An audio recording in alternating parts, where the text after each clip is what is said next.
sound clip I want to play for you before we get to the first topic. I want to see what you think about it.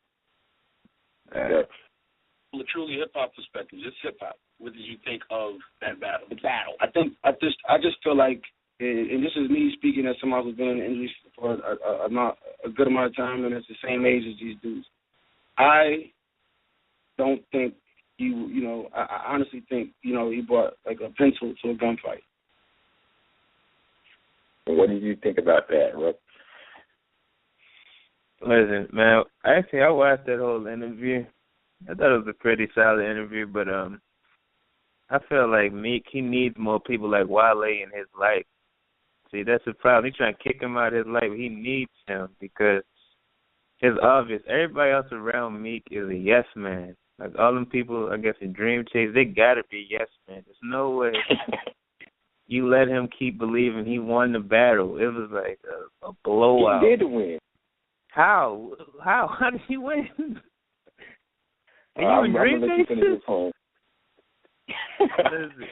I'm not in MMG.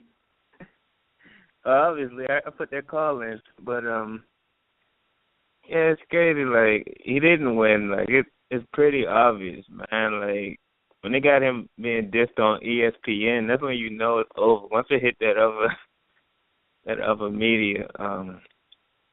But I think what Wale said was right.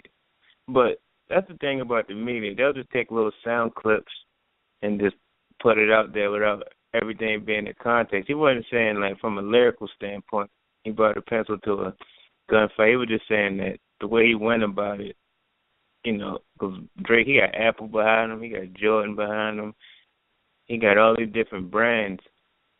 So when he put something out, it's going to reach the whole world.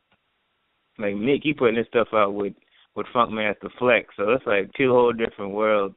So I mean, Wale was just keeping it real, and Meek, he just mad sensitive. I don't know, he's a light skinned dude in a dark skinned body. But what's your thoughts, man? And I feel like Wale was absolutely wrong for saying that.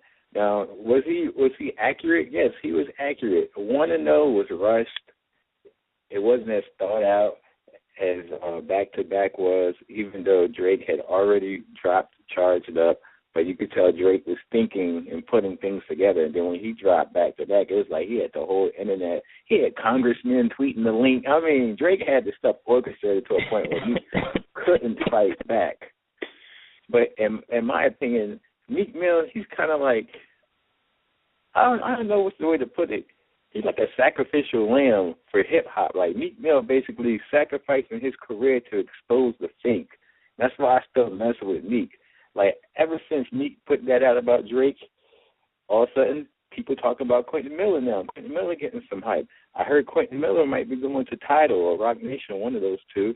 So, and now people are accusing Drake of co-opting all these movements. They're finally starting to see what Drake does. They're like, oh, he rode Future wave, then he rode the Migos wave. Now he riding that reggae artist wave. I forgot the guy's name, the rhythm artist wave. We're going to talk about Hotline Bling in a minute, too. But it's like, Drake, you sitting around with a team full of writers, and, yeah, you did your thing on back-to-back, but we don't know who wrote that. 10 people could have wrote back-to-back. But we know, at least for how trash it was, Meek Mill wrote 1-0 by himself and put it out. Now, for him talking about Wale, I got the tweet, well, not the tweet, but he wrote it in a comment. I don't know what Meek be doing, man, but he wrote this in a comment, actually, that somebody screenshotted. Basically, he said, you're not MMG no more. That's why you can't get my number. You're a dead crack. You dead cracked right now. You got some real issues with yourself, and you jealous, broke rapper.